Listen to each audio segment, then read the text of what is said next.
New on Curiosity Stream. I'm James Burke. I'm going to take you on a journey through time. James Burke's visionary series returns, reimagined for our time. Now, this is all uncharted territory. The Washington Post hails Burke as one of the most intriguing minds in the Western world. The New York Times raves he careens from one great moment in history to another. Where do we want to go from here? Experience all new connections. So what's the next connection? With monthly, annual, and bundled plans, find the one that works for you at curiositystream.com. How's it going? Yes, good, thank you. How are you? Excellent. So you're out in, are you in Los Angeles? I am. I've been racing around a little bit recently, but I just sort of settled back for a little bit. Excellent. Well, very exciting to see you. How's the new EP doing? You just released an amazing new EP that I have gone through. It's beautiful.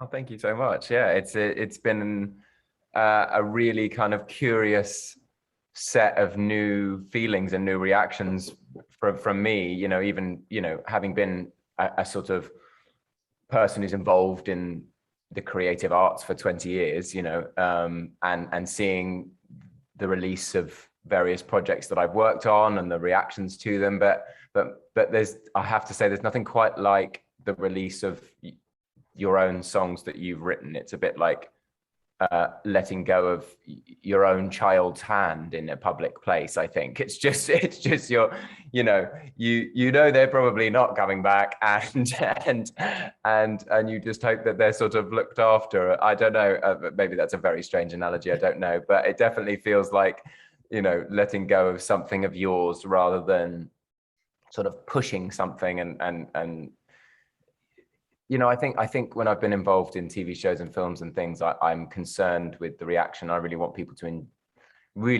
enjoy it and get something out of it, of course. But when it's songs that you've written yourself, I think you want people to connect with it in terms of something in their own lives, which is never my thought when I'm making, when I'm playing a role on TV. Yeah, you're crafting, and a lot of people consider that like that. Those are your babies, and they'll always be that in your collection of. Yeah, exactly. But I always talked about like TV shows as being or films being just a collection of scenes until someone sees them and reacts to them.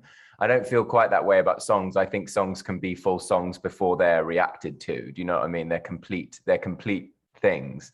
But when you do, release them or share them, which are the two words we use when we put out music. We release it and we share it. I think that when you do finally do that, it's people do scrape off a little piece of it for themselves if it's something they connect to, and they're like, this line is mine, or I know what this is, or that chord makes me feel a certain way. I do that with music all the time. Oh, absolutely. It becomes the soundtrack of your life. And you remember. Yeah, exactly that. Totally. So this Songs for You, crafted at your piano. How long have you been into piano? Has this all been part of your life while you were acting? It really, the piano part has been more of I think of an ambition or a way I sort of wanted to see myself rather than something that I actually did and prioritized. I had one piano lesson when I was about 6.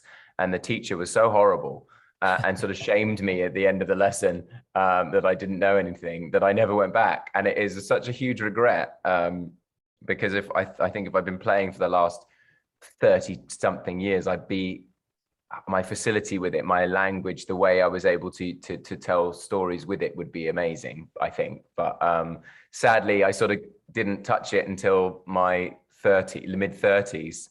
I didn't sort of come back to it. I was playing the drums and singing, but I didn't really come back to the piano, which was always the thing I gravitated towards. I would, the Stevie Wonders, the Donny Hathaways, the Nat King Coles, the Ray Charleses, like those people who sat at the piano and sung, the Elton Johns, even. I think those were the sounds that like nourished me growing up, and so I always imagined the sort of romance of being able to sit at a piano and play something. And whilst I'm still definitively crap at the piano, I I can enjoy it enough to the point where last night I was listening to a new Foy Vance's new album, and there was a little song on the end of it that just got me, just utterly got me. And I thought, and I was able to, you know, within, you know, 20 minutes or something, be sitting and playing and singing it at my piano and thinking, I love this. I love doing this. How's that different from acting, the music versus the acting? How's the process different? They're both in the creative arts, but how is that different from when you're preparing for a role versus songwriting? Yeah, I mean, I think obviously playing a role is obviously it's on someone else's sort of timeline, it's someone else's story, and what I'm doing, I think, is preparing to kind of take whatever it is of myself that I relate to that character and inject what I am interpreting on the page with that little piece of myself. Whereas I think when I'm writing songs, it's almost the percentages are the other way around. It's entirely me. It's from me. It is about me. It is of me. And then I'm injecting this tiny piece of how do I present this in a way that, you know, people will understand and people can connect to, you know. So it's almost like it's almost kind of like 90-10, and it's flipped the other way around for music for me. So the feature track 1111, how did that come about? How were you inspired to write such a beautiful standout track like that? Oh, thank you. Well, I think most of my songs come from, like, I keep a lot of like little notebooks or just like the note app in my phone, and if I hear a little phrase or I read a little line in a poem, or somebody even just uses a word I haven't heard in a while that I found it, even on an interview the other day, somebody said something and I was like, oh, I was being interviewed and the interviewer said something, I was like, that's good, I'm writing that down.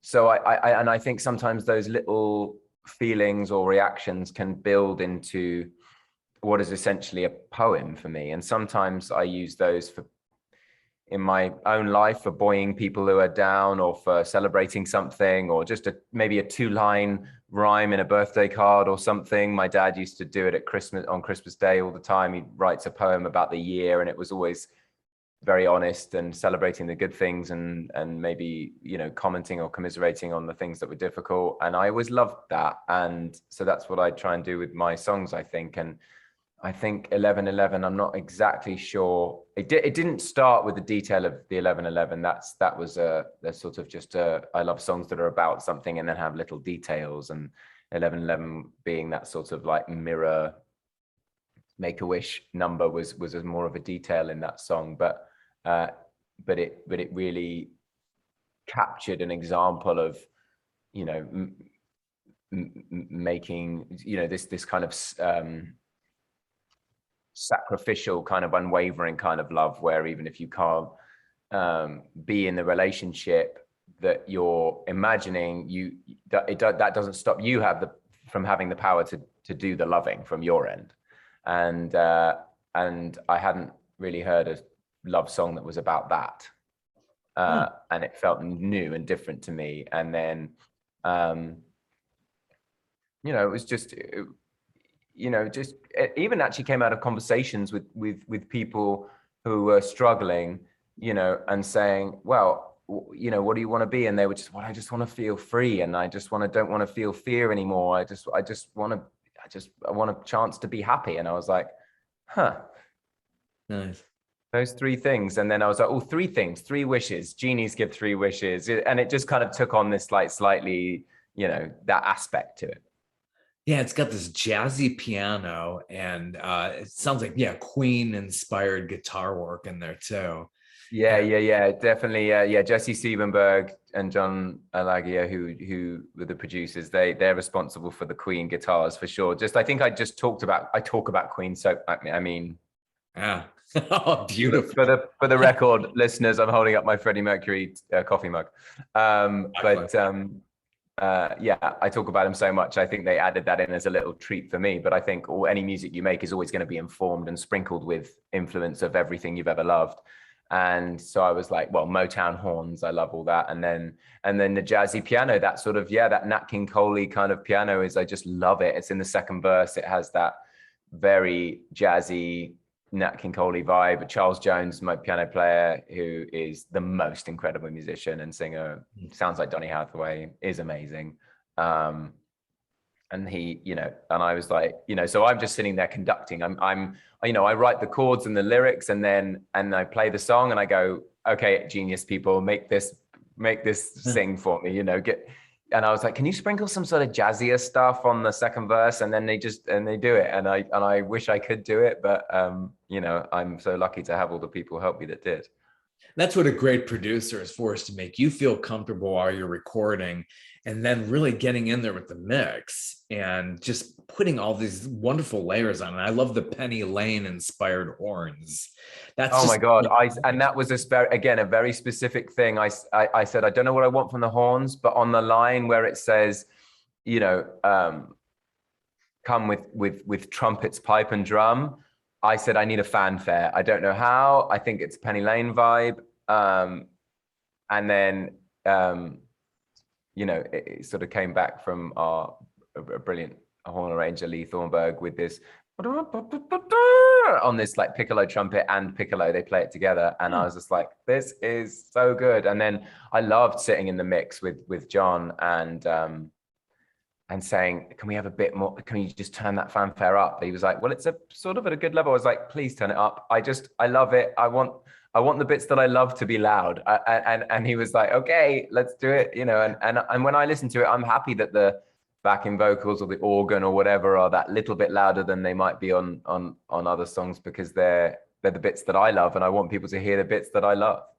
Oh, it's like comfort food in a way. Like when you hear Penny Lane, gosh, you just feel like you're at Penny Lane. I could just picture that road. I could picture just being in England, and it's rainy, and it's just like, it totally evokes those memories. Yeah. Brilliant. Yeah, exactly. Love how you for someone else, it might evoke something of a very American high school band memory of being under the bleachers with some boy, or I don't know. Like, it might it was different for everyone. Sure. Absolutely. It could be whatever you want it to be, but it's just like, it has that connection. And I think that's what you get in an EP like this. So the video for this is really nice too. What's the story behind that? You shot that in downtown Los Angeles? Yeah, we did. Yeah, the 11/11 video was definitely just sort of from my head. I was chatting with a friend, and I was like, yeah, this video needs a performance in it, but I don't want to do performance videos. I want to do storytelling videos, because I'm an actor, and that's what I do. That's what I love. That's what I'm good at. That's how people will be able to make this connection to music with me. And it would be a waste to just sort of stand there and sing or do some abstract thing. So I was like, well, what if there's a performance and there's only one audience member? And then what if I'm seeing that audience member everywhere on the way to the stage? I remembered a sort of a Coldplay video where they made their way to the stage, and I was like, but maybe it could have a bit more sort of story than that. And anyway, that's sort of how I worked backwards on the conception of that video. But yeah, again, very lucky that I managed to get Evan Rachel Wood, who I'd worked with in Westworld. And well, I obviously did some work on her to get her to help me to do this. So there we go. And then Lee Krieger, who directed some of the Shadow and Bone show that I do for Netflix, he came and directed it for me. So I was very, very, very lucky, cashing in some favors from some lovely, brilliant people. So how long were you into songwriting? Was this something that you've been doing all along while acting? Started when you were very young, or just more recent? Not really. Yeah, not certainly not all the way through. I did write some songs. I tried to sort of do this when I was about 19, and I sort of quite well,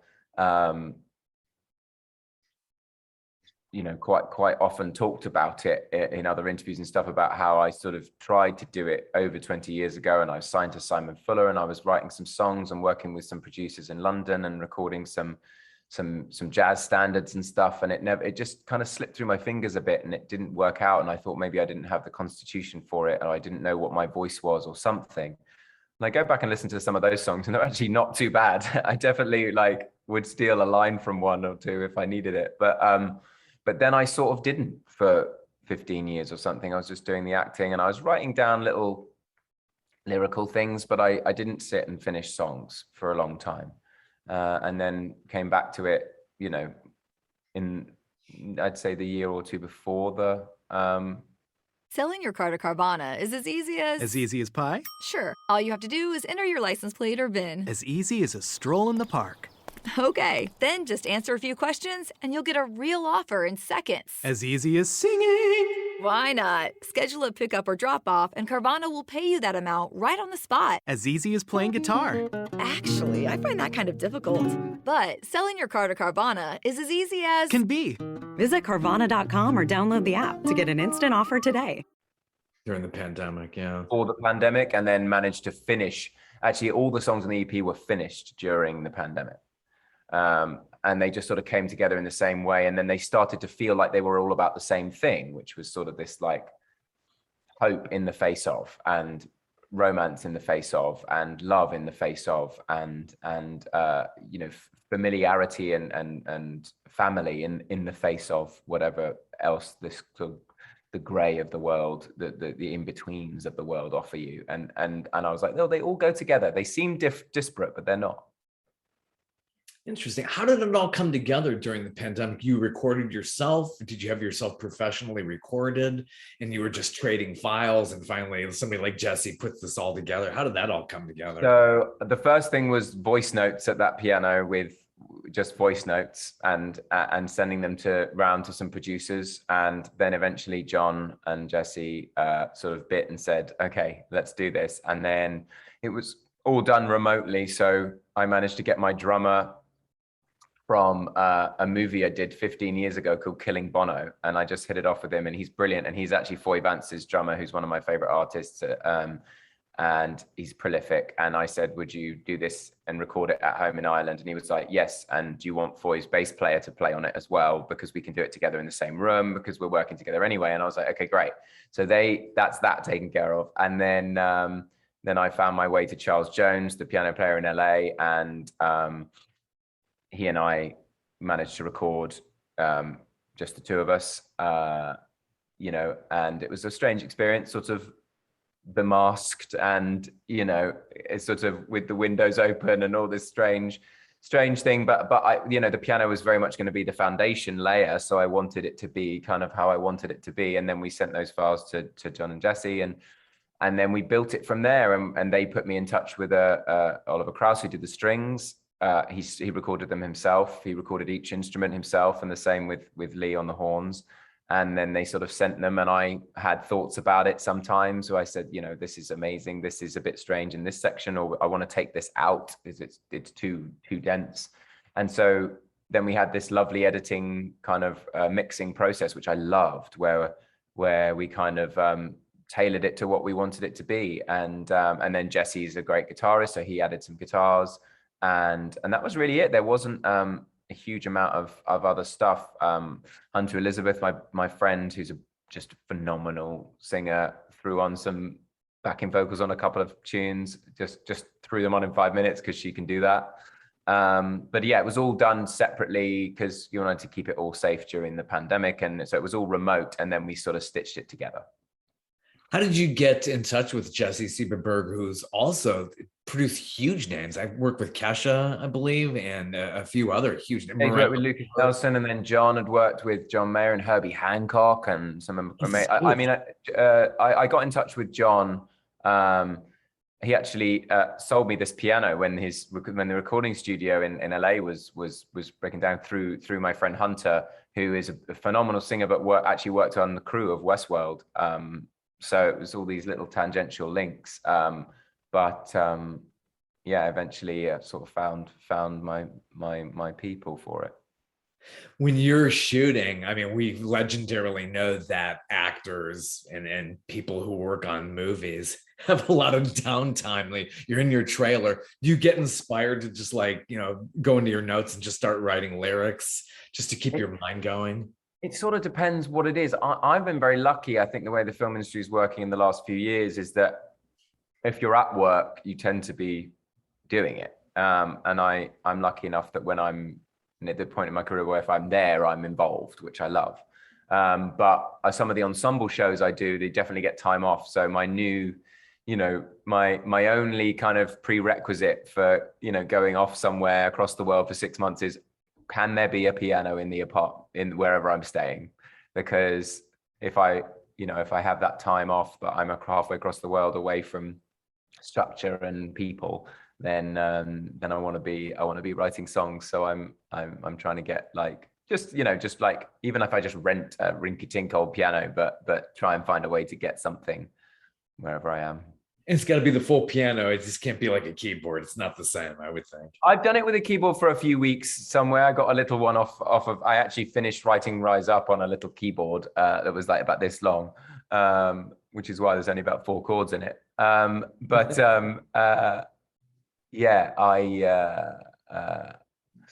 It's something about, if you're going to be writing music, there's something about strings, a hammer hitting strings, which just feels different.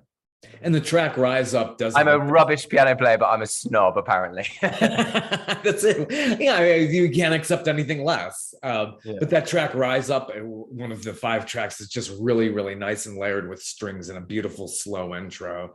One of the 5, it just really, really just flows very nicely. Thank you. Yeah, I said to Oliver, I want like Ray Charles's Georgia, like very like lush, something lush and like with pathos in it. Oh, what he did with Georgia on my mind. Yeah, it's just it's gorgeous. The Hoagie Carmichael song just really does a beautiful job with that. Another song I like. I don't think I would have been able to tell you Hoagie Carmichael. I'm really bad. Sometimes I just know the version that I know, and I'm like, I was raised on that. You assume sometimes they wrote it, which is because it's so in their voice and body. Oh, totally. It becomes theirs. I mean, the way that they arranged it, and sometimes the cover is better than the original. So they've done a very good job with that. I really enjoy Pirate Song. That's another standout track to me too in your collection. Where did Pirate Song come from? Thank you. Yeah, there's a lot of sort of nice love for that on social media that I'm seeing people bopping along to it.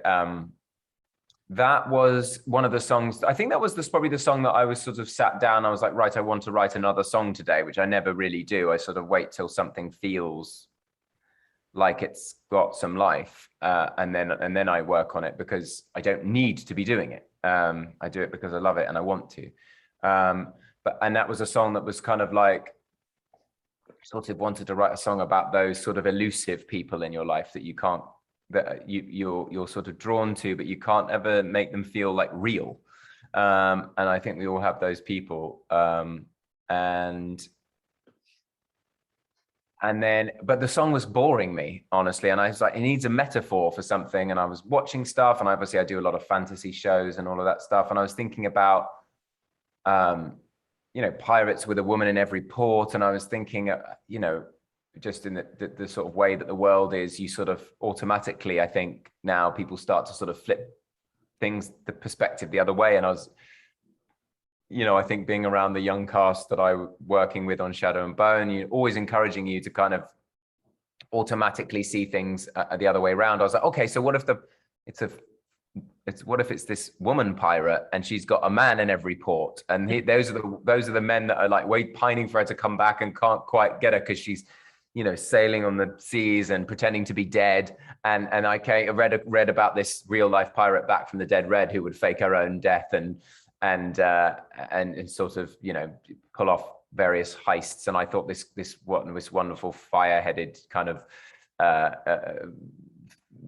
pirate who's faking her own death, she must have had men kind of fawning for her. And so I was like, well, let's use that metaphor, that'll spice the song up a bit. And then it was still very slow and boring and didn't quite work how I wanted it to. And I was listening to this St. Paul and the Broken Bones track, thinking, oh, maybe we could do something more like this. And Jesse actually, I think, was the one who suggested, let's sort of speed it up, like almost double speed, and make it into a bit of a bop, and taking that Paul of the Broken Bones thing as a bit of a sort of a genre template for it, and actually it ended up not really sounding like that. But then when because we were in the weeds on the other songs, Oliver Krause, who did the strings, was like, oh, I can make it sound like a ship with the and then the horns, and we just threw everything at that song, and we just let it be as big and kind of, you know, I was like, I want a gang of soul pirates singing, you know. I was like, let's just throw everything at this one and make it kind of big. Yeah, it keeps in with that theme, and that's kind of your blueprint with a thematic song like that. You're just staying in that architecture. It's really neat. Yeah. So going forward, you just want to do you want to do acting more, music, or just 50-50 going straight forward? Where do you see yourself going forward? I mean, I honestly don't know. Like I said, I don't have to be doing this. So it's going to be the things that kind of grab me and get my attention. And you know, I would love to do more music. I would love to do some covers, a cover album. I would love to write a full album and see where the songwriter could take me. I'd love to work with some other songwriters and producers and other, you know, just kind of soak up living deeply in the world of music if they'll have me. Do you know what I mean? Like, if I don't feel like an intruder, and I feel like I've kind of earned my first little badge by putting this out and having people respond to it. And you know, I want to kind of push more to find out what my sound can be, you know. And I'd love to do some performances as well. So I'm just kind of like seeing what options are available to me, because, you know, I can't make my whole life about it, because I have a career which I love, and I have shows that I'm on and I'm excited to get back to. And for those people, but I'm very excited to see what opportunities I can kind of, because I really pushed this one and pulled it out of nothing. You know, and it was really hard work to do it, obviously, as you might expect, but yeah, I'm intrigued to see what would be next. I would you know, whether that's, you know, doing a covers album, or whether it's duetting with someone on something, or whether it's, you know, all the way up to, you know, doing a residency at the Sands when I'm 50. I don't know. It would be cool. Like, whatever. So performing live musical, maybe musical, or just actually, I mean, doing that live, seeing that. Yeah. Totally. Yeah. I see what people, you know, there's some actors, Hugh Jackman, and people who do shows of their own, which are, you know, part stuff they've worked on, and I've done soundtracks for stuff, and then my own music, and then, you know, it's so, I mean, I don't know what's next, but I'm excited to find out. Yeah, you do. And that's the funniest thing about being in the arts. It's like, you don't know what's going to come down the road, but it's also exciting at the same time.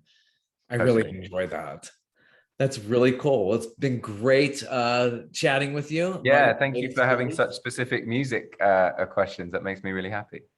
Absolutely. Songs for You, 5-song EP. Where can we get this?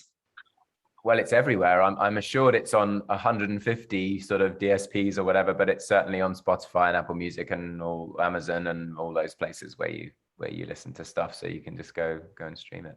Can we get physical copies with a beautiful cover, or get this? Yeah, I've got some, we're only selling signed versions of it, because I just thought that made it a bit more special, because not that many people have CD players. So, there's a bandware store.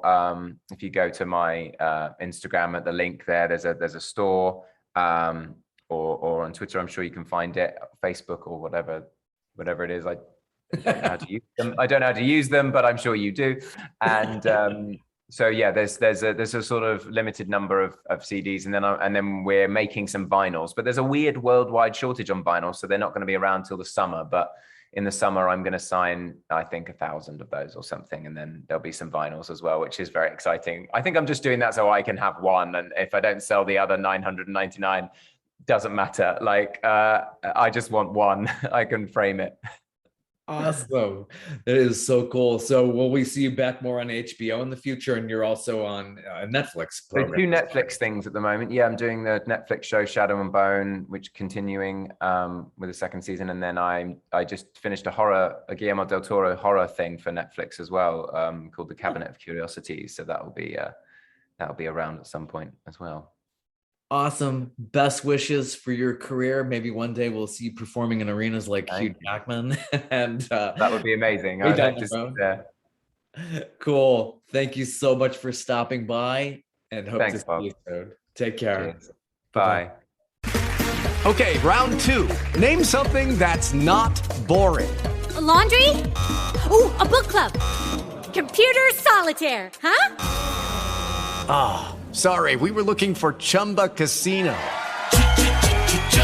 That's right, ChumbaCasino.com has over 100 casino-style games. Join today and play for free for your chance to redeem some serious prizes.